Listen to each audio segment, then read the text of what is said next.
No? No? Now it's better. Okay. Buongiorno. Good morning. I'm glad that you found your way into this amazing palazzo. I think it's one of the best venues at this amazing festival. And I'm glad to sit here on a panel on following the oil. Normally I speak about follow the money.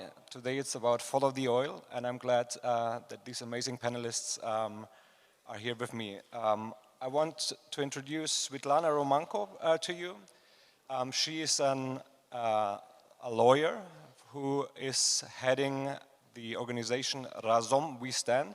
It's an Ukrainian non-profit organization. If you wonder what Razom means, it means together. So together we stand, and we will hear later what her amazing organization is focusing on and what they have reached so far in these cruel times for her home country. On my right is Louis Godard, who is he's calling himself different, but I would call him a data wizard. He is the founder of Data Desk. It's an investigative consultancy that was founded quite recently together with Sam Leon. It's an investigative consultancy that is based on the knowledge that Louis and his colleagues have gathered in their previous work, for example, working for Global Witness or the Times of London. To my left is David Sarconi. He's the co-founder of the Anti-Corruption Data Collective.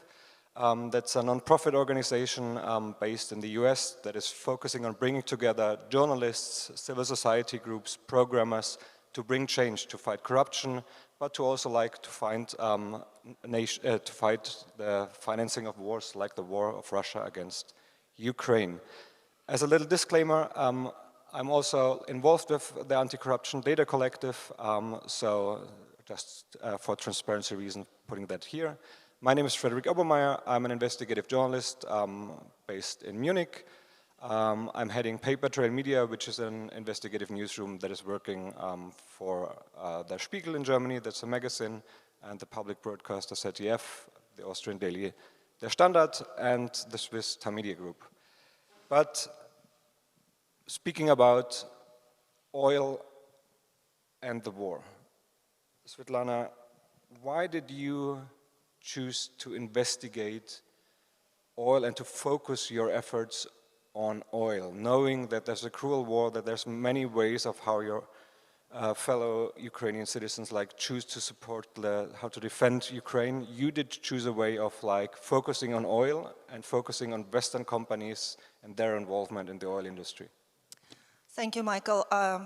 Good morning, everyone. And I will just try to bring a bit of spotlight into what has happened over the past year, which was extremely tough for my home country. And also, we can see that the war is still raging on, and it's the most atrocious, it's the most violent wrongdoing, a terroristic act that is still going on, and Western oil and gas companies are beyond any doubt complicit in the multiple war crimes that have been committed and continue to be committed over the citizens of Ukraine, namely civilians.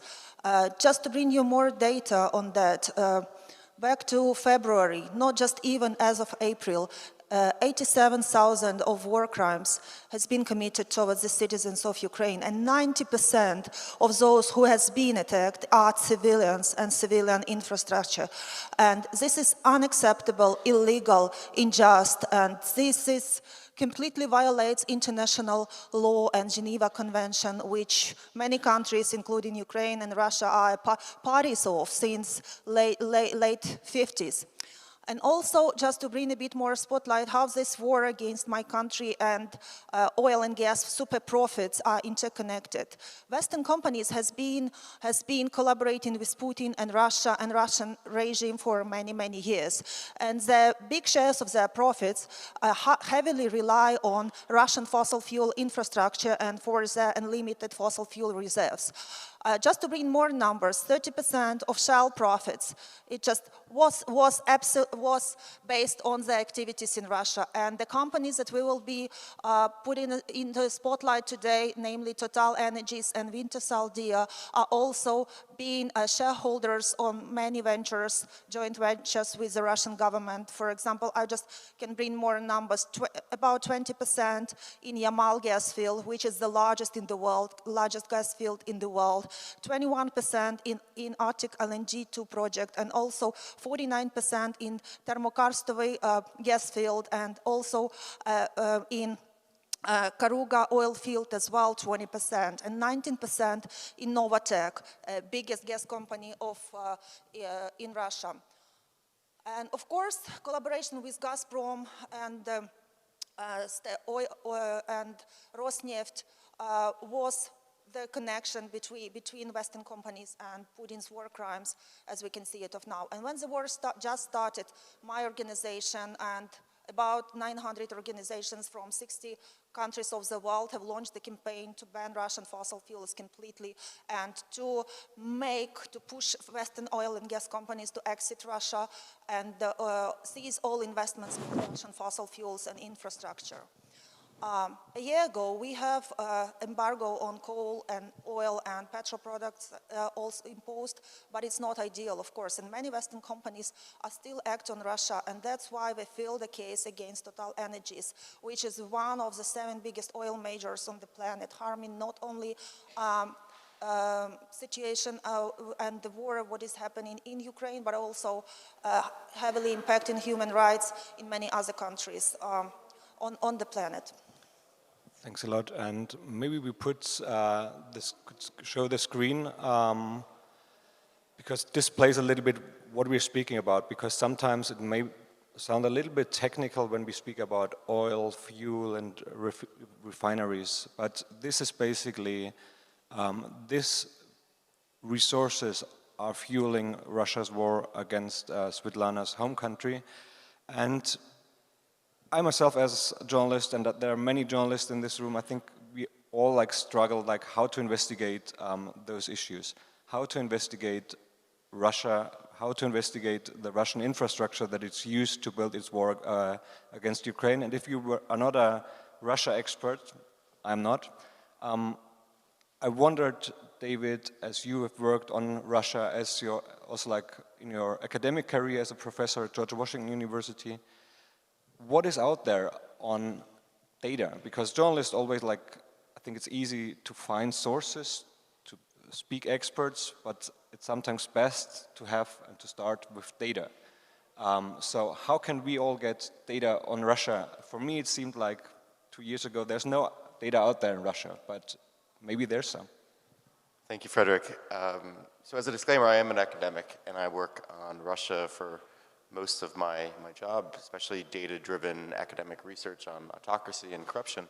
So when the war happened, our NGO mobilized and wanted to contribute new insights into how the West was responding to this incredibly terrible conflict. So we focused initially in cooperation with other groups on oligarchic influence abroad, hunting for assets in the West, but soon we realized that there is this wealth of information sitting in plain sight about what's going on in Russia. And because of different types of developments over the last couple of decades, many of you might be aware that there's a pretty vibrant, we'll call it a gray market for data currently existing in Russia. And a lot of this is to fill a gap in the commercial landscape, that companies doing business in Russia need to know about their competitors, need to know about different opportunities and supply chains and inputs. So there's a whole industry that's developed in order to provide that type of expertise and data, really concrete, actionable data for the rest of the world to learn how to conduct business in Russia. But we as investigators and academics saw an opportunity there to harness some of those databases and piece them together, which Louis will go into a lot of interesting insight about how the analysis actually worked, but combine them in interesting ways to connect the dots about oil as well as money and ownership chains and different types of commercial relationships that still exist in Russia. Because as we know, there's just hundreds of multinationals that have not pulled out, that have not followed through on their promises to cut off their productivity and factories and even commercial enterprises in Russia. And all of that data is still sitting in databases that it's quite easy to develop relationships with different types of brokers or providers. There's challenges with working with this type of informal data. You would want to, we purchased from several different places just to verify that the underlying data that we were accessing initially was correct. We had access to Refinitiv, which provided some insights initially, but they cut off their subscription about halfway through the investigation, so we scrambled to find another free provider of that data so we could continue the investigation. So validation and verification, especially remotely, provides a very unique challenge to doing this type of work. But by triangulating the data across different sources and working with different individuals still in Russia that are quite invested in exposing different patterns that are happening in the country, I think researchers and journalists from around the world can still come up with new stories and new narratives and hold people accountable and companies accountable, especially without physically being in Russia, which for most of us is impossible and undesirable for years. But that doesn't mean we shouldn't stop studying this country that's the source of so much terrible behavior right now in the international arena. So I'll hand it over to Louis, who can talk about how this data comes together in interesting ways and the story that actually came about. So for example, I learned through David that there's amazing databases on pipelines and on railway, like what is shipped on by train. Is it oil, is it kerosene, is it jet fuel? And with that data, Louis and his colleague Sam worked a lot. And could you walk us a little bit through like where you started and where you ended up? Absolutely, yeah. Would you mind switching the projector to the laptop so we can show the map? That'd be great. So I'm just going to be talking about rail freight data in specific, which is the piece of data that AC/DC most helped us with.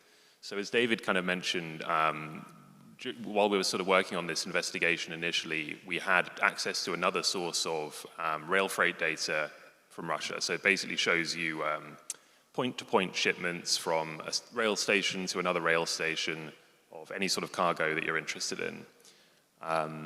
That cut off at some point during the sort of initial few months of the war, I guess for obvious reasons. It was being provided by a Russian subsidiary to the data provider that we were using. But AC/DC was able to step in and provide data from the source effectively, which we could then verify against the data we already had. And it was, in fact, more rich and, more columns, more metadata, and all that good stuff. So this map that we've put together is sort of a schematic representation of the investigative process that we did manually to come up with these stories initially. So what we were interested to do really was to take the data on shipments of commodities, in this case jet fuel, and find interesting stations that it's been shipped between. Interesting for our purposes really means it starts at a refinery and it ends at a military airbase. Preferably one near the border with Ukraine. Well, not preferably, dispreferably, but for the purposes of the story.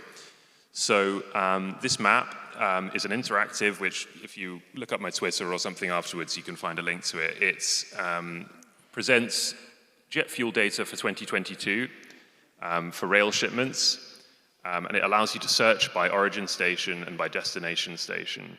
So here I have it set to the origin station is in the city of Omsk, where there's a very large Gazprom-owned refinery that produces the majority of the country's jet fuel, or rather a plurality of the country's jet fuel. And the destination stations are shown here in blue. And as you can see, while there are some over here in the Far East, there are very many destination stations all around near the border with Ukraine. And we've sort of added some logic to automatically surface the names of these stations, or these air bases rather, when they're nearby the destination station on the map. So this is intended as a tool just to sort of spark investigative ideas in journalists and everyone here in the audience. If you want to look up and use this tool, it's not really intended as a sort of A to B or A to Z full sort of investigative process. It's more intended for you to have a look and see if there are flows that are of relevance to, perhaps other countries that that you guys work in, and that oil companies are still involved in Russia. Have a look at the map, see if there are interesting bits and pieces, and get in touch with ACDC if you'd like to discuss those further. Just a quick word for the database technology that we use for this map. It's called CFOWL. It's developed by a company called SplitGraph. It's made everything really, really easy to use, and it's just a very easy way to make a bunch of data files hosted on a cloud provider, easily queryable in a web map like this. So just wanted to give a shout out to them too. So this kind of like map, if you like wonder how could it help you in your investigation, I as a journalist came like the other way around. It's like David and Louis came from like, hey, we see the refinery and we see where the fuel is shipped to. But if you look at vice versa, there's a lot of like OSINT journalists out there and OSINT investigations looking like if we do have like the bombing of the theater in Mariupol,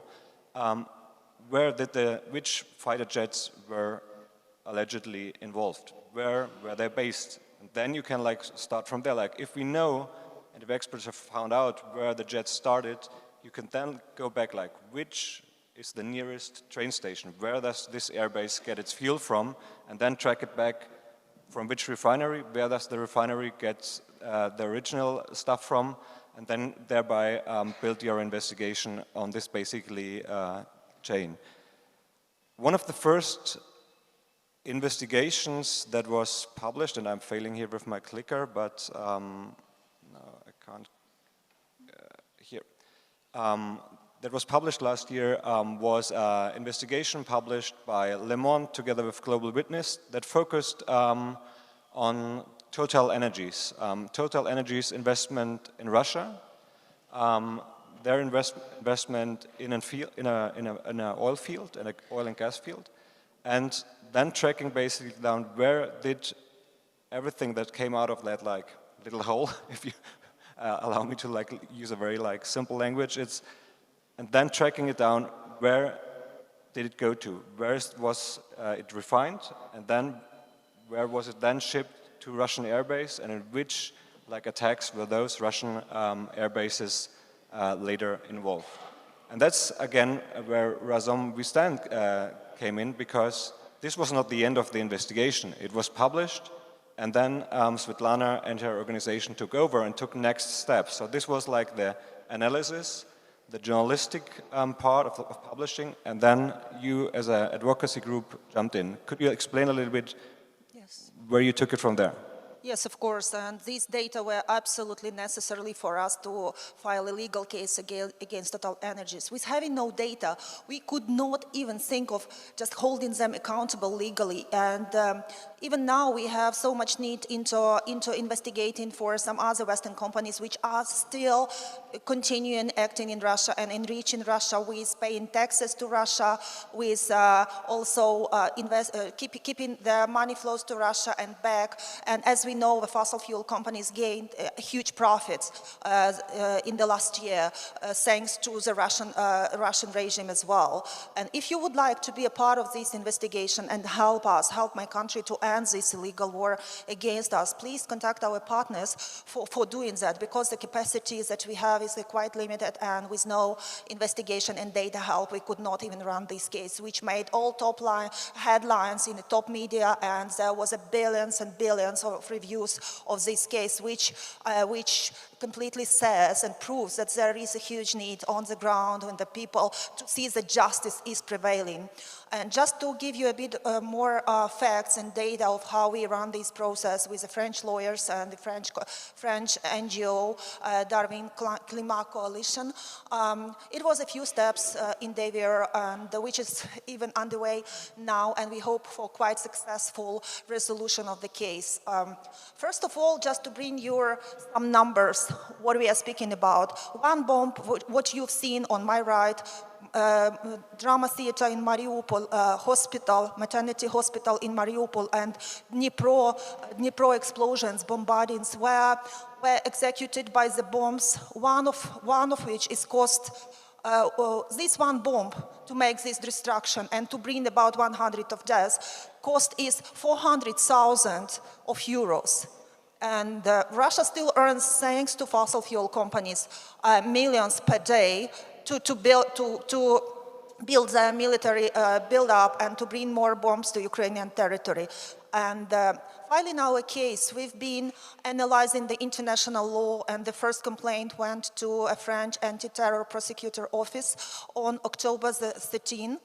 And we proved the material and also moral component of the case, building causal connections and proving those connections on both sides, that TotalEnergies was complicit in the war crimes. And according to the Fourth Geneva Convention and to the French Criminal Code and to Ukrainian Criminal Code and Ukrainian Criminal Procedure Code and also the Rome Statute, namely Article 25, there is first all legal basis to prove this complicity in the war crimes on TotalEnergies, not even having explicit evidence of their complicity, because these international provisions prove that a company which runs profound activity on energy should have known or must have been aware of the activity they provide and they implement in Russia might be a source of funding the war crimes in Ukraine, which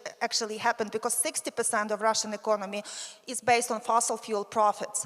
And they must know that. And there is an international law provision as well, which states that every company whose activity might threaten human rights in any way must take immediate measures to end those activities. And TotalEnergies, as we know, did not do this before December this year, after we filed the case against them and make a huge public pressure, including media pressure from different sources. So what we see, we see that public pressure works. We just need more data and more investigation on that side.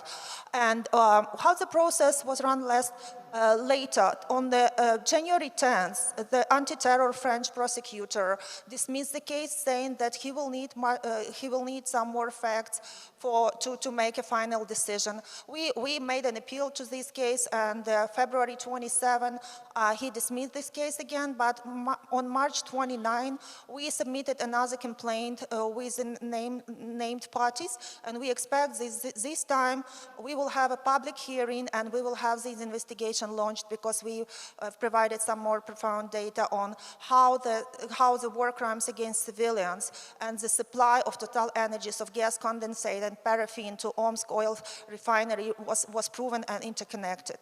Thank you. You just said that we need more investigations like this. In a way, like, the methodology is already out there. ACDC, Global Witness, and Data Desk have developed the methodology, and they have the data available. So this is where other journalists picked it up from, because Total was the case regarding France, a French company being invested in Russia. But there's many, as you mentioned, many other Western companies being invested still in Russia.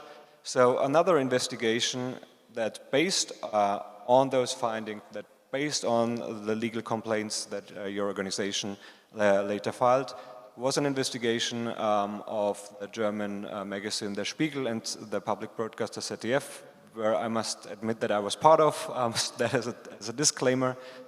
So we took basically what we have seen in the French case and used the same methodology, looking what are German companies doing in Russia. And one of Germany's biggest energy companies is Wintershall Dea, and we basically looked in which oil fields and in which joint ventures they are invested, and then tracked basically down what are the resources they're getting there. That one joint venture that we had a look at, they're getting gas condensate, and then we looked what is going to be produced of this gas condensate. And according to the experts we spoke with, and according to the lines of shipments we could track, it is at least in parts used for producing jet fuel, and jet fuel that is used for, as the name says, fighter jets. So that is basically us taking the same methodology, taking it further. But we in Germany wondered a lot, is this stories, how are those received in Ukraine? Is this something that is seen? Is it picked up by media or even by authorities? And what are your thoughts on this one? First of all, even our president and all government multiple times stated and called on Western companies and Western governments to exit Russia for their dreadful activities and illegal profits. And now we started speaking about confiscating those profits made on Russia after companies exit those, companies exit Russia and its business with Russia as well. But I'm more concerned what Ukrainians think of that, because we are civil society organizations and we've seen so much support from our compatriots in Ukraine being very desperate and losing their family members, their colleague acquaintances and their loved ones for many months of this war.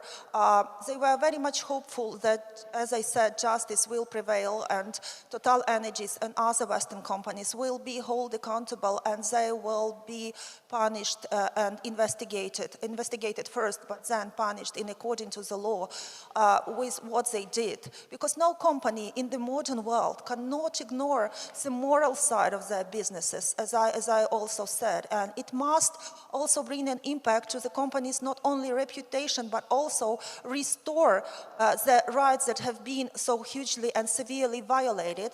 So we hope for the successful resolution of this case, and we hope that it will be the very first case and precedent that will create much more similar cases to end the war and hold those who are complicit in the war crimes accountable. Because and our government, as I said, what I started from, is saying that every war crime is being properly documented, and these civilians' deaths, which are highly prosecuted in regard to the Geneva Convention, it's banned with international law, will be enacted and put in place with appropriate responsibility to those who violated those norms, including TotalEnergies. And TotalEnergies, honestly, could not say anything in their defense. They were just silent, and they had to sign off from Novatek in December because we pushed them to do that, but they still own some shares in Russian businesses. So we really call on you, if you do have this capacity, step in and don't let the oil and gas companies just dominate over the human rights, because today it's Ukraine, but the other day it might be another country, and you may find that it's a country which is just really in Europe or more closer to Europe as well. Thank you. If we won't stop it now, it might just really harm everyone on the planet, not just Ukrainians. You mentioned TotalEnergies and also like Wintershall Dea already declared publicly that they are planning to leave Russia as soon as possible. What as soon as possible means is still out there. We don't know it yet.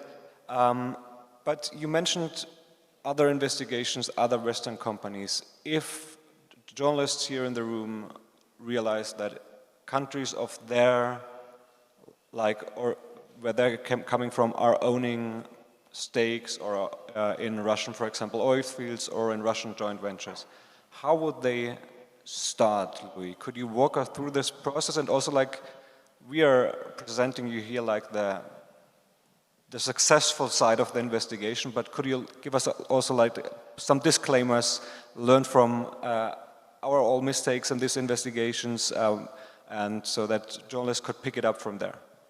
Absolutely, yeah, happy to. I think to sort of describe the overall process, or the starting point really, is to look into which joint ventures the companies in your country are a part of. So, if it's a German company, like in this case, which oil fields or gas fields are they invested in? What are their stakes? Is it a majority stake? Is it it won't be a majority stake with a Russian company, but how big is the stake?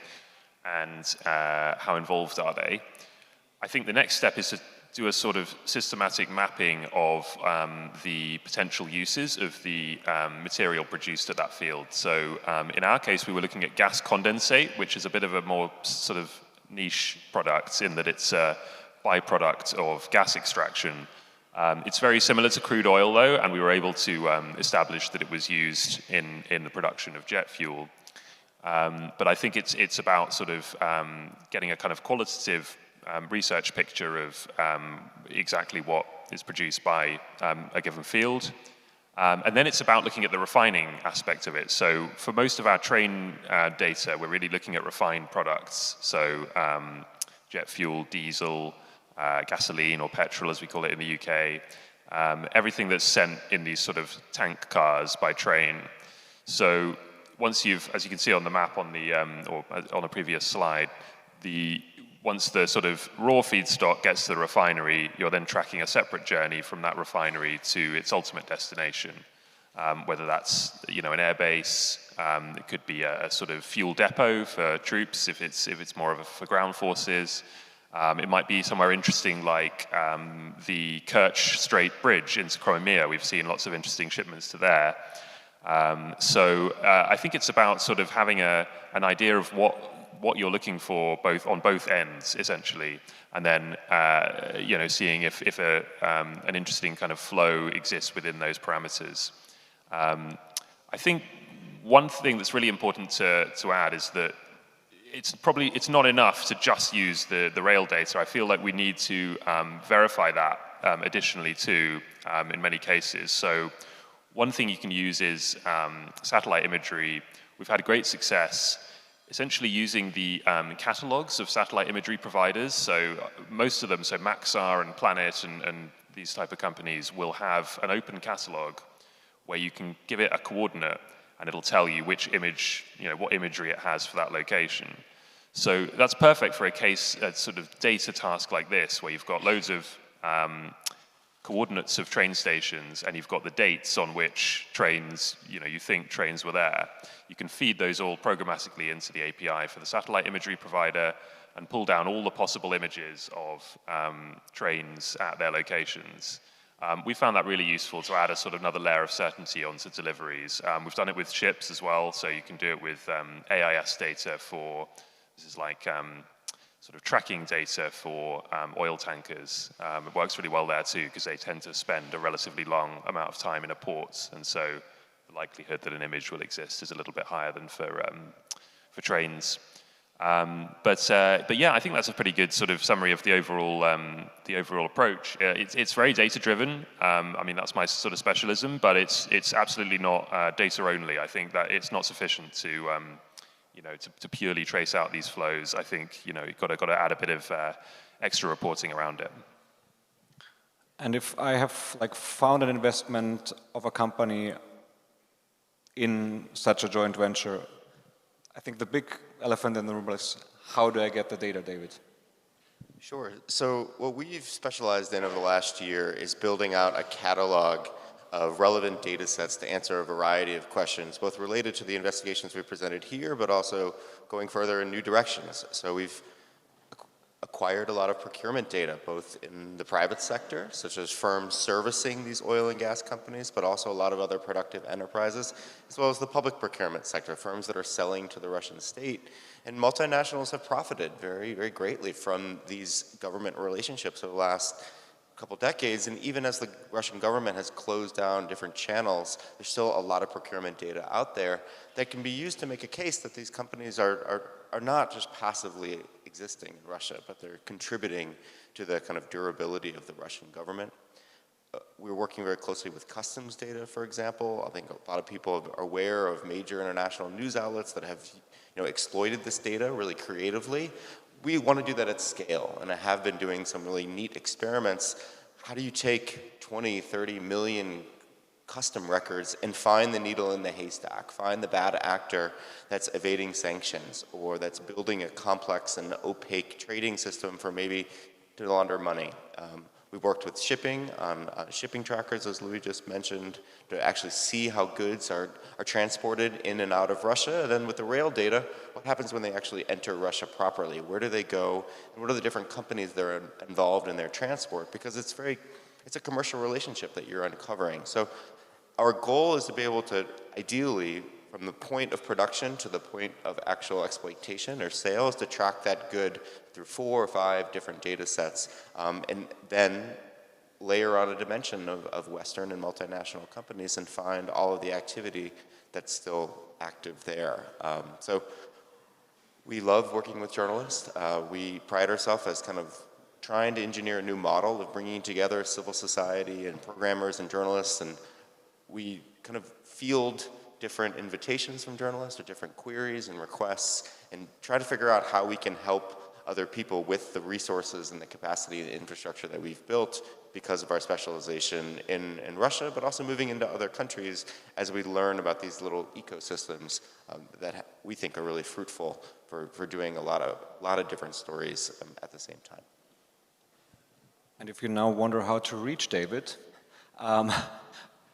that's how you can, like, if you scan the code, you will get to ACDC's webpage. You will find more information about how those investigation went, like what's the methodology behind it, what are the caveats, what are the limits, what are the nuances, and as soon as you'll have understood that process, identified companies you might be interested in, then that's the point in time to basically reach out to David.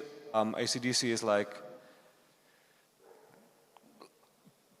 channeling it a little bit so if you reach David, he will then sit down with Louis and his colleague Sam, speak about what is doable, what is not doable. So the more detailed your request is, the better we will be able to cope with it and the faster we will react.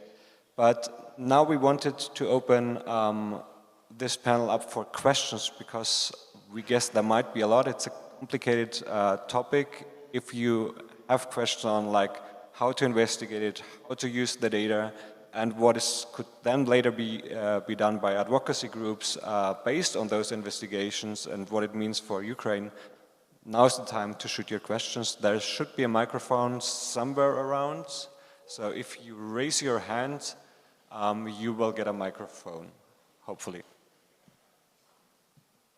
Yeah, you. I'm just searching for the microphone. It's coming, I think. Yeah, there's one.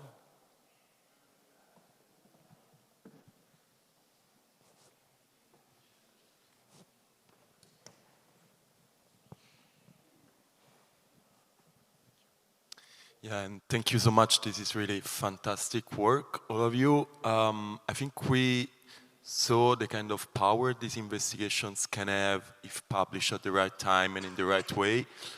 I'm wondering what you see are the biggest vulnerabilities that data investigations face.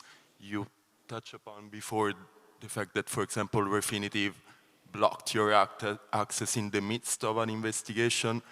And something I find also problematic is that some of the data sets that we use, the data providers are also business partners of the very targets of the investigations. I'm wondering, how do you see that, and how we can address these potential risks? Thank you. Sure. I think the biggest challenge for us working with this data is it's one thing to see a relationship in a spreadsheet as a row, but we want more than that. We'd love to see the original document that was used to create that row in the spreadsheet. And right now, in many of the cases that we're talking about, we can't access that PDF or that scanned document to have definitive proof that this good was sold or exported or imported at this point of time by these two parties. I think finding out more creative ways and building a different type of relationship with the source of the data to get that is going to be critical, I think, to expanding some of the work. I think we can't predict when a Refinitiv is going to block an investigation halfway through, and I think having a backup plan was really critical in this investigation, knowing that there was this risk and trying to figure out trying to anticipate the fact that at any moment we would get that cut off. Your last question, I don't have a perfect answer about how do you manage these relationships that are conflicted, I think, especially on the Russian side, who I think probably will act like Refinitiv as well if they really figure out what we're doing. And I think we operate under the principle like this could end tomorrow, that everything could shut down tomorrow once they really figure out what exactly we're poking around in. So we've got to move quickly, we've got to move efficiently, and we've got to take advantage of the openness that exists right now, and if it closes, we'll pivot into a different direction. But I can't predict the future, so we're trying to just deal with the present.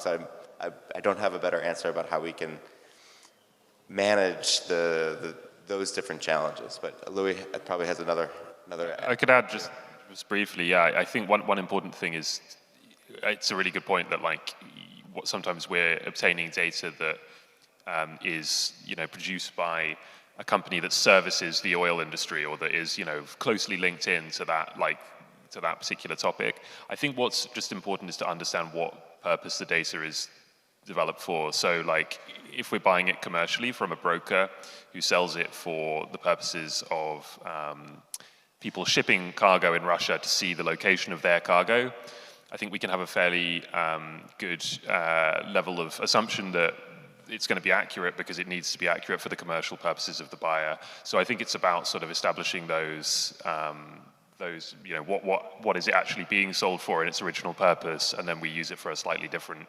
thing. But again, I think just verification and sort of having two sources for everything is the ultimate sort of way to do this stuff. And be sure. It was a clear call for journalistic action by David. If you want to investigate this kind of stuff, move fast, contact David fast. I think there was another question. I think in the second row, the gentleman with the sunglasses, was that a question? No, okay. Then here I can hand you, there it is. I wonder at the start of this investigation if strategic litigation was the end goal at all, and how, the different actors and data journalists to the main goal.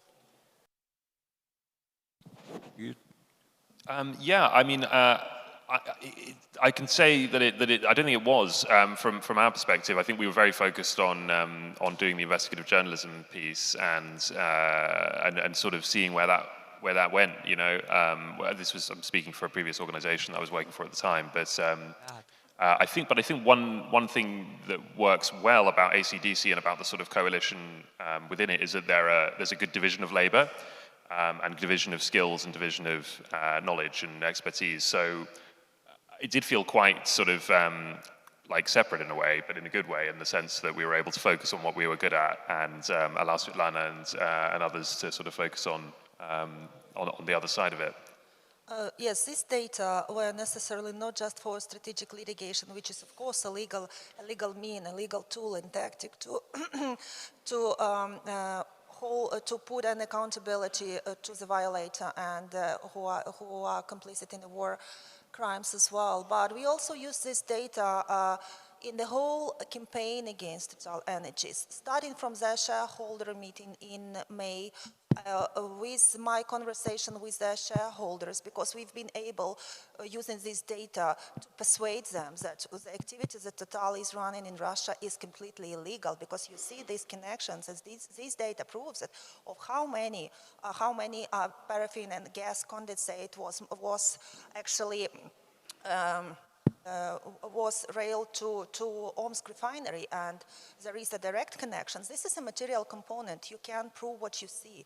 And this data is extremely important for us to run public campaigns and just get more support from different stakeholders, not just for strategic litigation, but of course it's essential. It's a core, how we build our evidence and how we build causal connections between what has been done and complicity in general and the responsibilities that must be put onto the violator.